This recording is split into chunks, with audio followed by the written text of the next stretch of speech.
Bonjour à tous, heureux de vous retrouver sur le plateau de la vie des diocèses. Aujourd'hui, direction Lyon, au nord de la région Bourgogne-Franche-Comté. Ce département correspond pour l'Église au diocèse et même à l'archidiocèse de Sens et Auxerre. L'ancien archevêché de Sens a une place importante dans l'Église de France au Moyen-Âge. L'archevêque a porté le titre de primat des Gaules et de Germanie en concurrence avec Lyon. Après la Révolution, les frontières se sont redéfinies et les diocèses de Sens et Auxerre ont fusionné pour correspondre au nouveau département. Sens et Auxerre, comme les autres diocèses, est divisé en doyennés qui regroupent les paroisses. Ici, ces doyennés correspondent aux pays traditionnels de cette terre bourguignonne, comme l'Auxerrois ou le Jovinien, par souci de respect du territoire. 340 000 personnes habitent dans Lyon, 31 paroisses maillent le diocèse avec 13 établissements d'enseignement catholique. Le clergé local est constitué de 55 prêtres en activité, 15 diacres permanents et 2 séminaristes. Pour parler de l'actualité de ce diocèse rural entre Champagne et Bourgogne, nous accueillons Monseigneur Hervé Giraud. Bonjour Monseigneur. Bonjour. Merci d'avoir accepté notre invitation sur le plateau de KTO. Vous êtes donc archevêque de Sens et Auxerre depuis 2015. Vous êtes né en 1957 à Tournon-sur-Rhône, dans l'Ardèche, et vous avez été ordonné prêtre en 1985. Aujourd'hui, dans l'Église, vous avez aussi la responsabilité de prélat de la mission de France et vous êtes aussi aumônier général de la milice de Jésus-Christ. Alors Monseigneur, on pourrait rester un instant sur la mission de France. Vous avez rencontré le pape en janvier pour aborder le futur de cette prélature. Qu'est-ce qui en est ressorti ? Il en est ressorti un échange très fraternel. J'y allais surtout pour lui présenter l'état des lieux, l'état de la mission de France aujourd'hui, parce qu'elle correspond à une église en sortie, une église proche des gens, une église qui va vers les périphéries existentielles, comme dit le pape aussi François. Et donc c'est cette prélature, comme on dit, que j'avais envie de lui présenter au bout de 5 ans. J'ai mis 5 ans à mieux la connaître avec les prêtres. Il y a 91 prêtres actuellement, il y a 15 diacres aussi, et il y a 383 laïcs qui sont dans des équipes de mission. Donc il y avait notamment une place à accorder à ces laïcs en particulier ? Oui, actuellement, on cherche d'ailleurs à voir si notre statut pourrait changer. Nous sommes une prélature territoriale parce qu'en 1954, il n'y avait pas d'autres structures institutionnelles pour nous accueillir. Actuellement, on est en train de se demander si nous pourrions devenir une prélature personnelle, c'est-à-dire au service d'abord de groupes particuliers, puisqu'on va vers les périphéries. Nous sommes par exemple dans les banlieues nord de Marseille, on est aussi à Gennevilliers, on est proche des ports, comme à Port-de-Bouc ou au Havre. On est aussi présent dans le monde numérique, on est présent dans le monde de la recherche. On a des prêtres qui sont maçons, on a des prêtres qui sont chercheurs ou médecins. Voilà, on a des prêtres qui engagent leur ministère de prêtre dans le travail professionnel. Et ça, c'est une originalité que le pape a appréciée d'ailleurs. Et il m'a dit, c'est comme une promesse aussi, parce qu'on voit bien qu'aujourd'hui, il y a un témoignage nouveau à donner et peut-être même une pluralité du ministère des prêtres. Il y a des prêtres qui sont en paroisse, des prêtres qui sont curés ou vicaires ou qui sont aumôniers de mouvements ou autres. Et puis, on a des prêtres qui peuvent avoir aussi une manière originale de vivre leur ministère dans le monde professionnel. Alors, Monseigneur, si on revient rapidement sur votre diocèse, cela fait donc 5 ans que vous êtes archevêque de Sens. Quel regard vous portez sur l'évolution de votre diocèse sur ces 5 dernières années ? Quand je suis arrivé, le diocèse avait déjà préparé, j'allais dire, une réforme déjà des paroisses. Donc on en est arrivé à dire tout de suite, voilà, il faut que ça soit très lisible. Et donc on a créé les 31 nouvelles paroisses. Puis on a réfléchi, parce qu'on est un diocèse plutôt rural, sur la fraternité. C'est un thème qui est très à la mode, on pourrait dire, mais qui est très important parce que c'était le premier nom propre de l'Église. On voit bien dans l'épître de Pierre qu'on appelle fraternité l'Église elle-même, hein, pas simplement dans le sentiment de fraternel, mais la fraternité comme une communauté de personnes. Et on s'est dit, il faut réfléchir aussi à faire des petites équipes, on pourrait dire des communautés de base, comme à une époque, mais là on appelle ça des fraternités pour donner vie et créer une sorte d'élan plus missionnaire peut-être aussi, et donner plus de vie aux paroisses. Donc ça, c'est une évolution qu'on continue, on y va lentement, mais c'est très important aujourd'hui pour nous que de créer cette convivialité dont on parle, cette fraternité, cette proximité, puis donner un témoignage vraiment chrétien. Et alors vous, Monseigneur, comment vous les avez vécues personnellement ces 5 dernières années ? Je les ai vécues d'abord en faisant des visites pastorales, donc j'ai visité les 30 paroisses, 31 paroisses de mon diocèse, en passant plusieurs jours avec les gens, en voyant des entreprises agricoles aussi, en voyant des maires, en rencontrant divers types d'institutions. Mais le plus important pour moi, c'était de voir quelle communion était possible, parce que les gens ont conscience d'être d'un petit village parfois un peu de la paroisse, mais d'un diocèse, c'est parfois plus difficile. Ce qui m'a été le plus agréable, c'est d'être très, très, très bien accueilli de partout et avec simplicité. D'ailleurs, c'est un mot que j'aime bien, cette simplicité, dont j'ai parlé aussi au pape, d'ailleurs, en parlant de la mission de France, parce que je pense qu'aujourd'hui, il y a une simplicité à avoir dans les mots, une simplicité à avoir aussi dans l'institution, une simplicité à avoir dans les relations. Et c'est à nous de donner l'exemple. Et ça, c'est un moment de simplicité que j'aime beaucoup. Voilà, mais j'ai peu de temps pour ça, avec mes deux missions, évidemment, d'archevêque de Sens-Auxerre et de prélat de la Mission de France. Donc je me divise un peu parce que je fais aussi des visites pastorales pour la Mission de France. Qu'est-ce qui était un peu le plus difficile en l'occurrence, c'est ça, cette le plus difficile de peut-être pour moi dans les 5 années, c'est évidemment les questions d'abus, de mœurs, des choses qui sont toujours difficiles à gérer parce qu'il faut écouter beaucoup les victimes, il faut toujours partir en premier des victimes, les écouter et puis essayer après de voir quelle procédure pour les aider, quel soutien on peut leur donner. Et ça, c'est vraiment lourd pour un évêque. Moi, ça m'a un peu, je dirais, presque contaminé, pas empoisonné, parfois même un peu traumatisé, je le reconnais, parce que c'est vraiment très dur d'entendre, d'écouter, parce que si on écoute vraiment, ça nous touche le cœur. Alors c'est quoi, du coup, votre boussole face à tout cette déferlante ?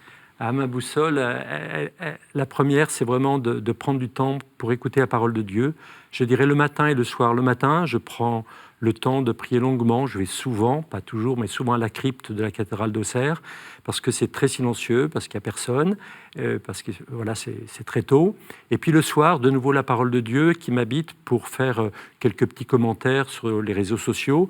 Et donc ça me permet d'avoir une sorte de juste attitude chrétienne, c'est aussi un mot qu'on emploie à la Mission de France d'ailleurs, et plus on est habité par la parole de Dieu, plus on est habité par la prière, plus on arrive à avoir aussi la juste attitude vis-à-vis des uns et des autres, parce qu'on rencontre des gens très très très différents dans notre ministère.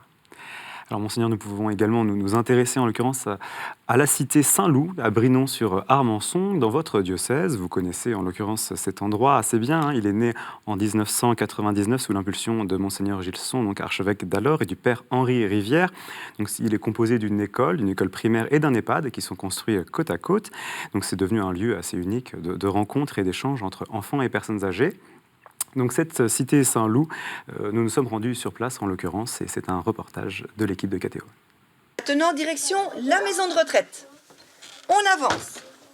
Allez-y. Ce matin, les élèves de l'école primaire catholique Saint-Loup vont rendre visite à l'EHPAD Hameau-la-Loupière, situé à peine 50 mètres plus loin.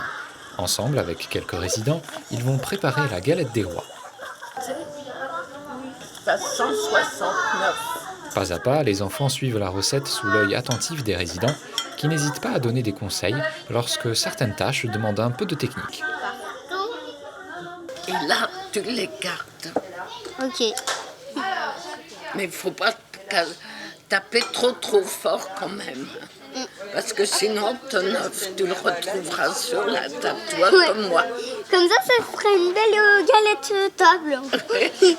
Organisées plusieurs fois par mois, ces rencontres avec les enfants autour d'ateliers manuels, de goûters ou d'échanges sont très appréciées des résidents. J'aime bien parce qu'ils sont très très gentils les petits. Et puis ils ont toujours des blagues à nous dire. Alors ça nous change d'avec les adultes. Moi j'adore. Ça nous apporte du plaisir. Ça distrait au moins. Dans l'après-midi, les enfants reviennent pour déguster la galette avec l'ensemble des résidents. Avec une grande dose de décibels et autant d'énergie, ils assurent l'animation du goûter. Pour les enfants, être au contact de personnes âgées, c'est tout simplement, mon Dieu, avoir une idée de ce que peut être une histoire de vie. Hein, et des fois, il y a des rencontres où les résidents racontent leur vie, tout simplement. Leur Noël, par exemple. Hein. À l'époque, il n'y avait pas autant de jouets sophistiqués, une simple orange dans un aluminium. Voilà. Et inversement, pour les personnes âgées résidents, c'est l'inverse. C'est-à-dire que pour eux, les enfants, c'est un peu une manière de se projeter en fait. Hein, donc, avoir encore des projets. Quelque chose qui m'avait fait beaucoup rire, il y avait une de ces rencontres.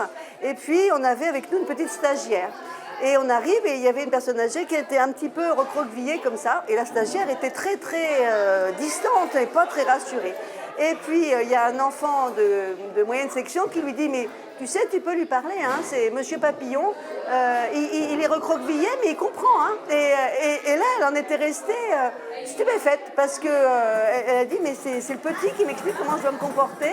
Et ça, j'avais trouvé, moi, ça m'avait rassurée. Je me suis dit, oui, ça, on a raison de continuer comme ça, parce que ça crée du lien, ça donne du sens.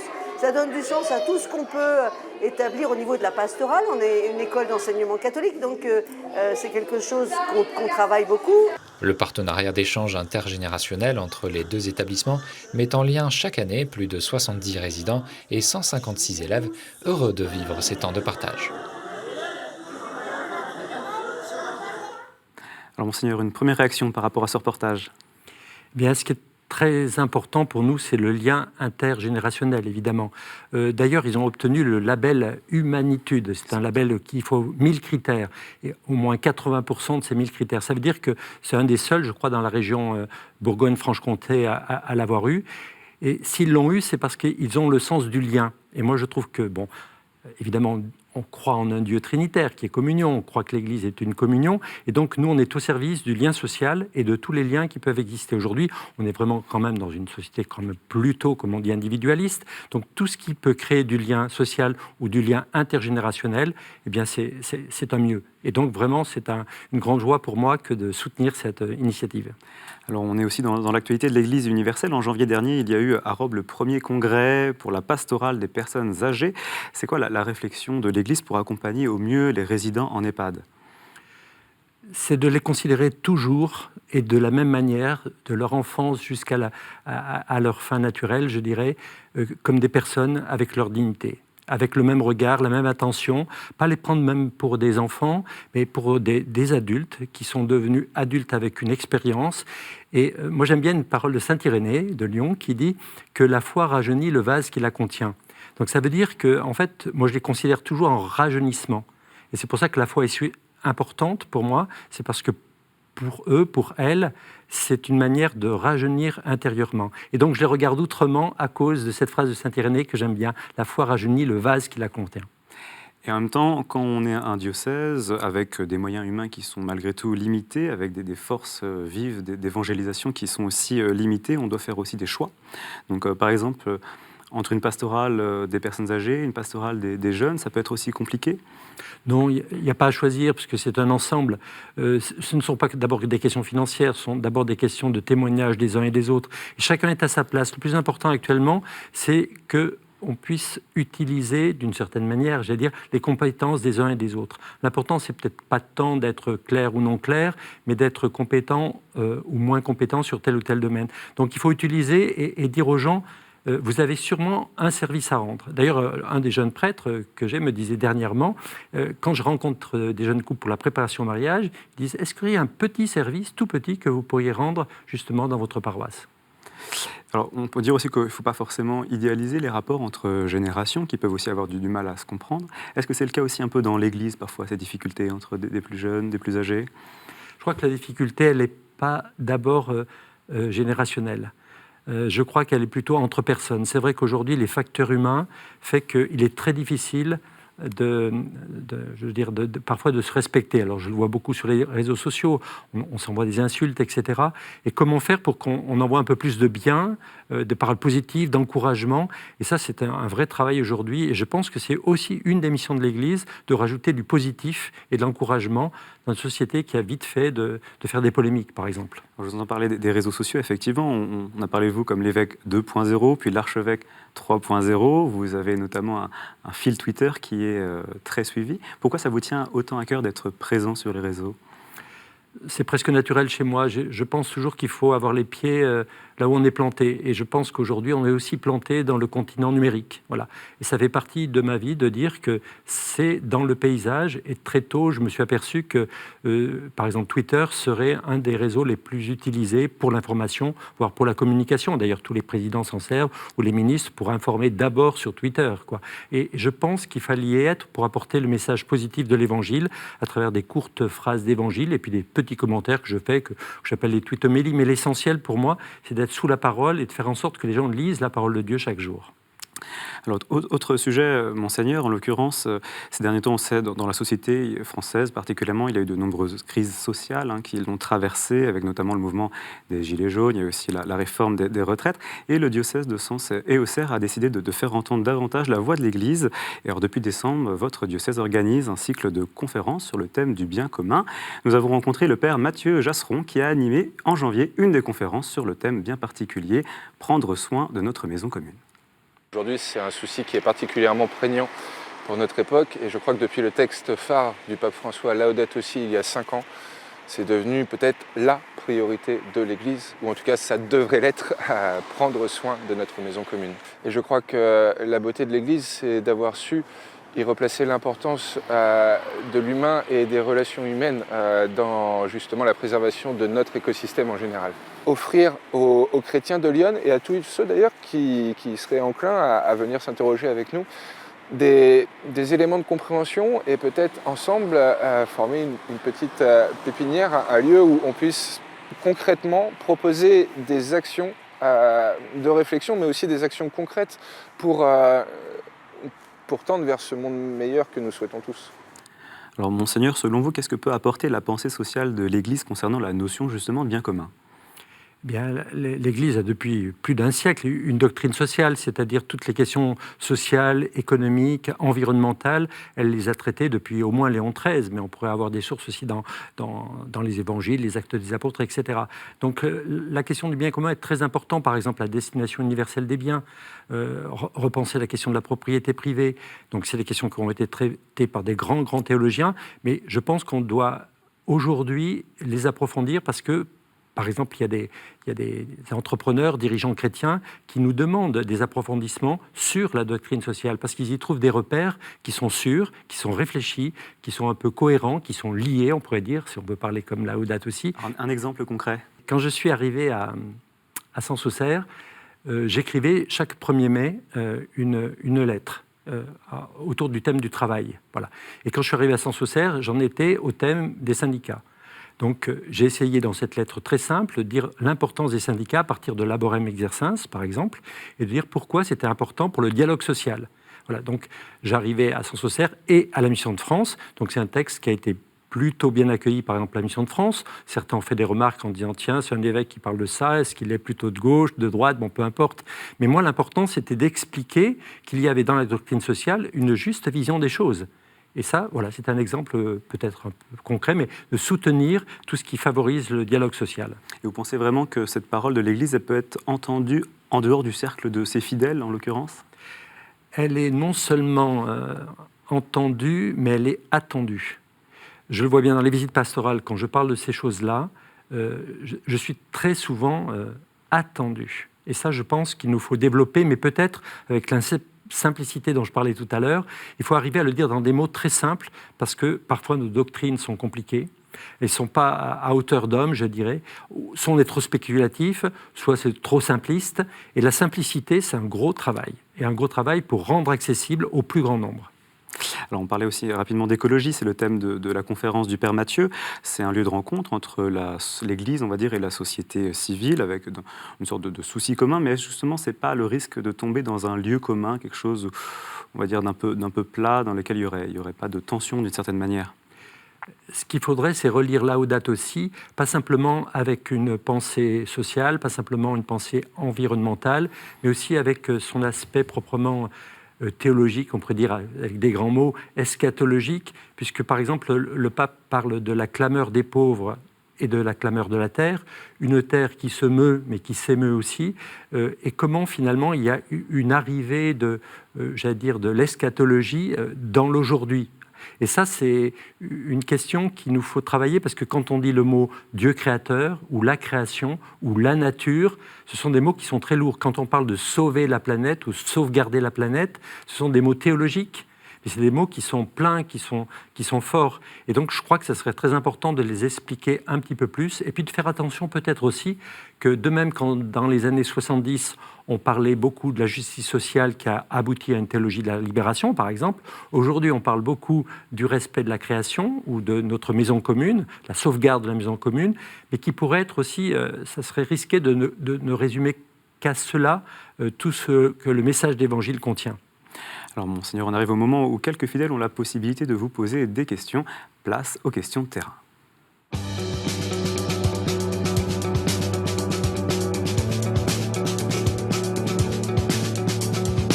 Première question d'Arthur, étudiant et alternant à la SNCF.